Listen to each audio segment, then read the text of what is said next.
Setiap perjalanan saya, waktu saya melakukan traveling, saya ini nggak ada habis-habisnya terkagum-kagum akan Tuhan.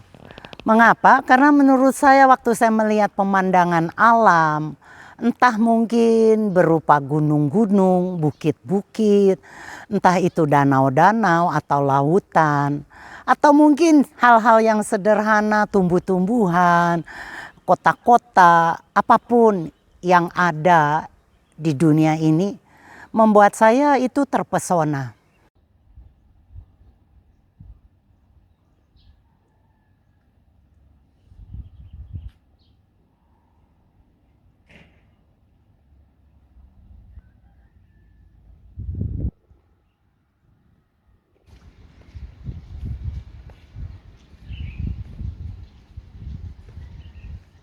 Kenapa? Khususnya untuk keindahan alam, bagi saya tidak ada seorang pun manusia yang bisa menciptakannya. Tidak ada seorang pun yang bisa membentuk dan membuat keindahan alam yang luar biasa. Seperti di bukit-bukit ini kita melihat bagaimana bukit-bukit begitu indah seperti sebuah lukisan. Padahal ini buatan tangan Tuhan.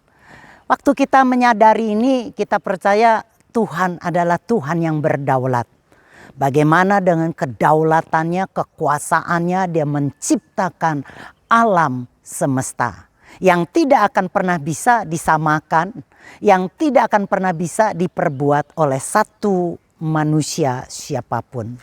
Nah, hari ini saya coba merenung dan kita mau lihat bagaimana kedaulatan Tuhan atas alam ini. Yang pertama, kedaulatan Tuhan itu atas bangsa-bangsa. Ya, kitab Yunus adalah kitab di mana saya coba belajar menceritakan kedaulatan Tuhan yang hari ini kita akan coba renungkan. Yunus 1 ayat 2. Bangunlah, pergilah ke Niniwe, kota yang besar itu. Berserulah terhadap mereka karena kejahatannya telah sampai kepadaku. Kitab Yunus adalah kitab di mana Yunus diperintah Tuhan untuk pergi memberitakan kabar baik kepada kota Niniwe. Penduduk yang ada di kota Niniwe itu cukup banyak dan Tuhan ingin sekali penduduk di kota Niniwe mendengar akan kasih-Nya. Maka diutuslah Yunus ke kota Niniwe. Dan dikatakan Niniwe itu adalah kota besar, ya. Dulu adalah merupakan ibu kota Asyur. Sekarang mungkin kita tidak lagi bisa mengenal atau mengetahui Asyur atau Niniwe, ya. Tetapi mungkin yang kita tahu sekarang itu Asyur itu adalah bangsa Irak di Mesopotamia. Nah, ya, kota di Irak yang dulunya nama Niniwe, mungkin kita kenal yang namanya Mosul.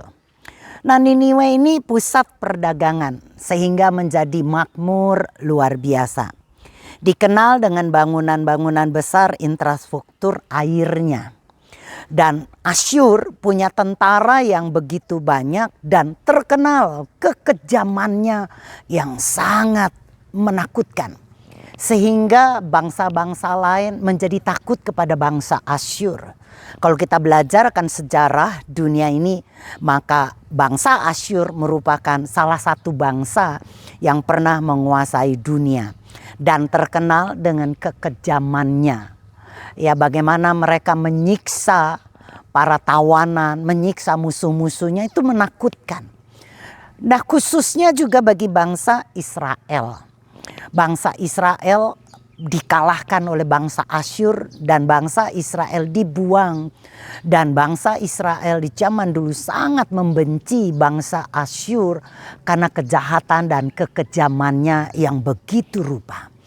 Jadi nggak aneh kalau Yunus tidak mau diutus ke kota Niniwe. Karena menurut Yunus, anggapan Yunus, ya, bahwa bangsa Asyur itu biar saja dimusnahkan Tuhan.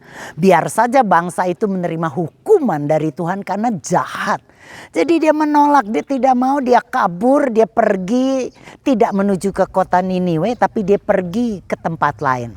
Nah, di dalam Yunus 1 ayat 3 sampai 4 dikatakan begini.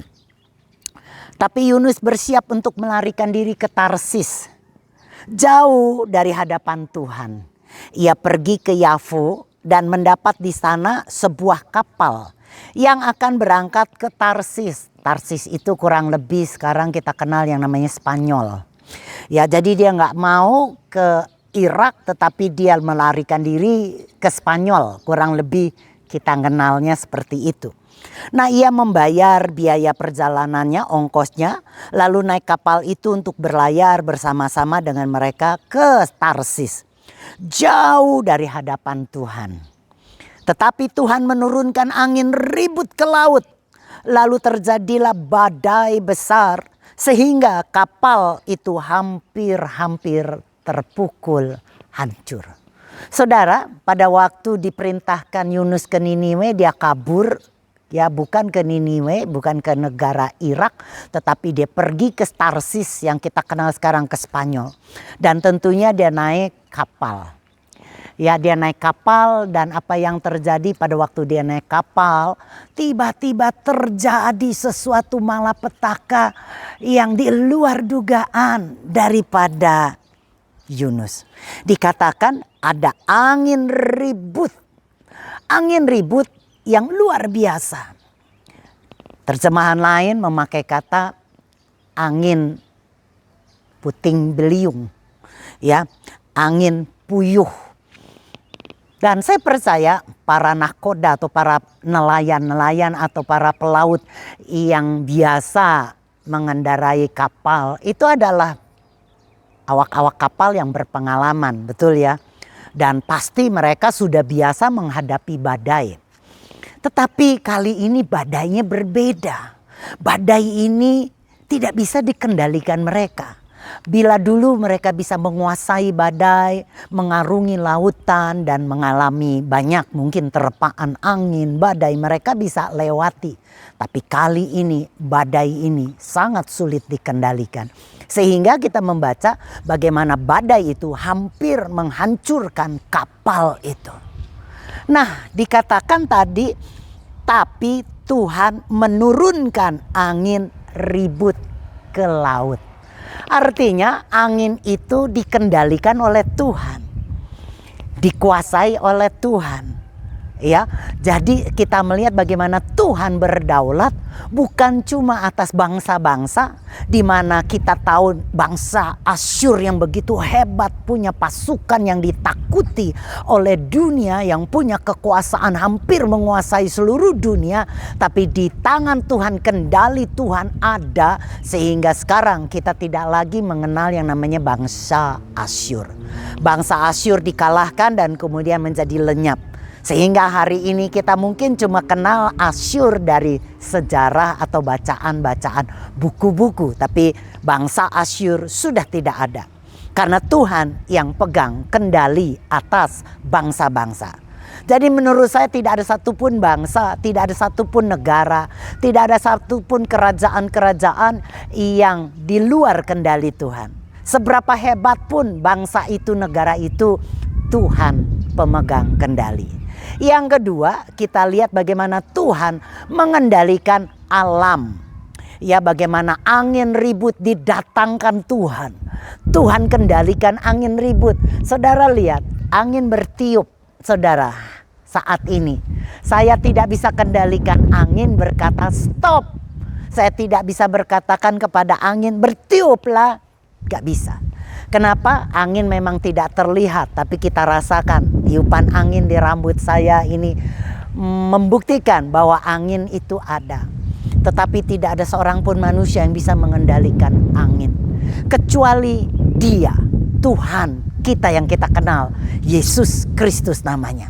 Dia kendalikan angin, Dia kuasai angin, dan pada saat itu Tuhan perintahkan angin turun dekat kapal Yunus berada. Dan apa yang terjadi?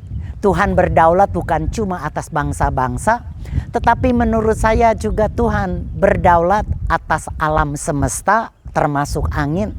Dan yang ketiga, Tuhan berdaulat terhadap makhluk hidup yang ada di laut. Nah, kita lihat bagaimana itu ya.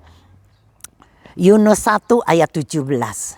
Maka atas penentuan Tuhan datanglah seekor ikan besar yang menelan Yunus. Dan Yunus tinggal di dalam perut ikan itu 3 hari 3 malam lamanya. Atas penentuan Tuhan datang ikan besar. Kita mungkin bertanya, ikan besar apa sih yang bisa menelan manusia? Ada banyak komentator, ada banyak para ahli ya menafsirkan itu ikan besar adalah ikan paus.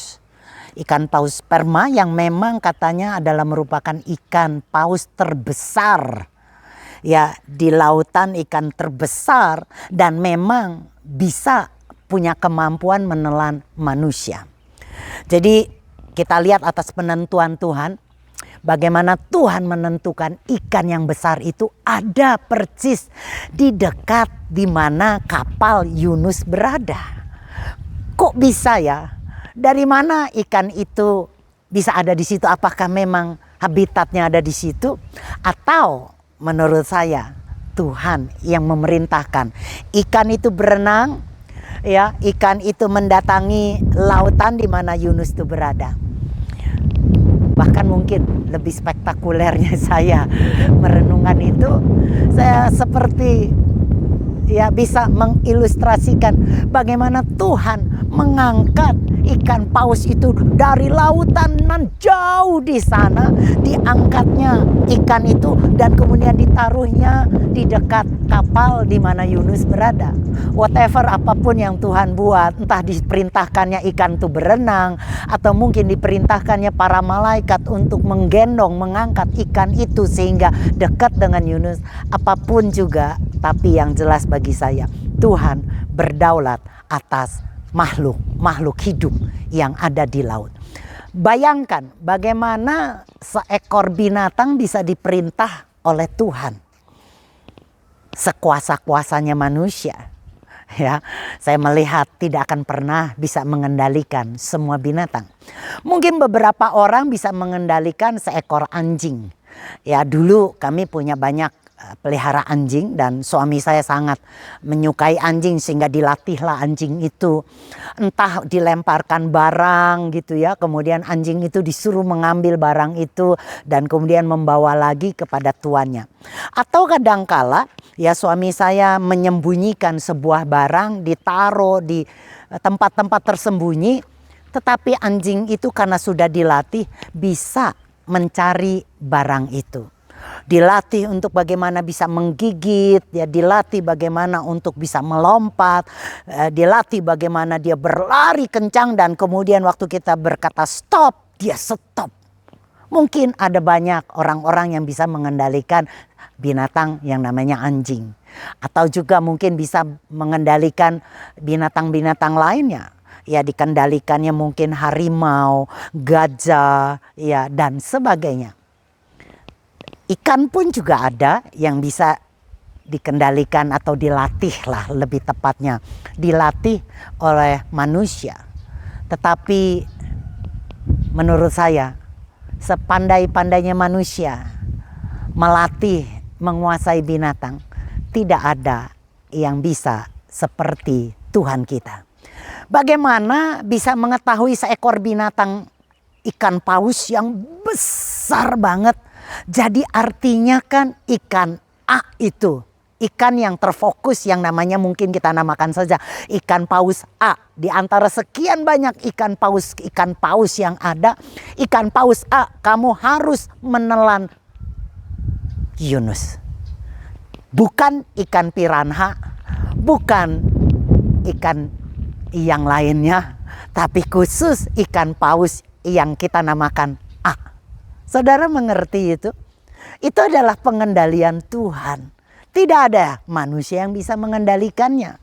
Tidak ada seorang manusia bisa memerintahkan ikan yang jauh mungkin di lautan Pasifik sana, atau mungkin yang ada lagi mungkin di ujung Antartika atau di manalah saya tidak tahu dia lagi berada, dan tiba-tiba disuruh ada di dekat kapal Yunus yang lagi mau berangkat ke Spanyol. Wah, buat saya waktu saya ngebayangin itu, saya terkagum-kagum. Betapa Tuhan yang saya punya itu sangat-sangat berdaulat. Artinya begini, teman-teman. Kalau Tuhan bisa mengendalikan dan berdaulat atas bangsa-bangsa, jadi tidak ada seorang manusia pun yang bisa menakutkan kita. Tidak ada seorang manapun yang bisa mencelakai atau mengendalikan kita tanpa seizin Tuhan. Karena Tuhan yang mengendalikan hidup kita, maka kita akan jadi aman. Amin. Yang kedua, dari pelajaran ini, Tuhan bukan saja bisa mengendalikan hidup kita, tetapi Tuhan mengendalikan alam. Sehingga bagi saya tidak ada mara bahaya, ya entah itu bencana, baik berupa angin puting beliung, mungkin berupa banjir, tsunami, gempa bumi, gunung berapi, apapun yang namanya alam, bencana alam, tidak akan pernah bisa menguasai kita, tidak akan pernah bisa mencelakai kita tanpa seizin Dia yang punya kendali atas alam. Paham ya? Yang ketiga, Tuhan mengendalikan makhluk-makhluk yang ada di dalam laut. Makhluk-makhluk yang mungkin kita tidak bisa lihat, ya ada di dasar laut. Apapun yang mungkin tidak bisa kita lihat saat ini, yang kita tidak terbayangkan saat ini. Karena mungkin gak masuk di akal kita, kita gak pernah mikirin hal-hal yang mungkin tak terlihat secara jasmani. Tuhan kendalikan. Jadi apapun senjata musuh yang mau ditaruh kepada kita, baik itu teluh, baik itu mantera, baik kejahatan, baik niat-niat orang yang mungkin mau mencelakai kita, apapun juga namanya, saudara saya mau katakan, jangan takut. Kita punya Tuhan yang mengendalikan segala-galanya. Jadi kalau kita tahu itu, saya percaya kita tidak lagi hidup dalam ketakutan. Karena tidak ada satupun yang bisa menjatuhkan kita, karena kita punya Tuhan yang sangat berkuasa. Tuhan yang besar, Tuhan yang ajaib, Tuhan yang menciptakan alam semesta. Dan Tuhan itu adalah namanya Tuhan Yesus Kristus. Maka saya bangga sekali akan punya Tuhan yang luar biasa. Amin. Shalom bagi Anda, shalom bagi Indonesia, shalom bagi kita semua. Saya mau berdoa bagi Anda, biarlah kiranya tidak ada lagi ketakutan dalam hidup kita, di dalam menjalani hidup ini. Kita boleh happy, kita boleh enjoy dan nikmati anugerah Tuhan. Amin. Bye-bye, Tuhan Yesus berkati.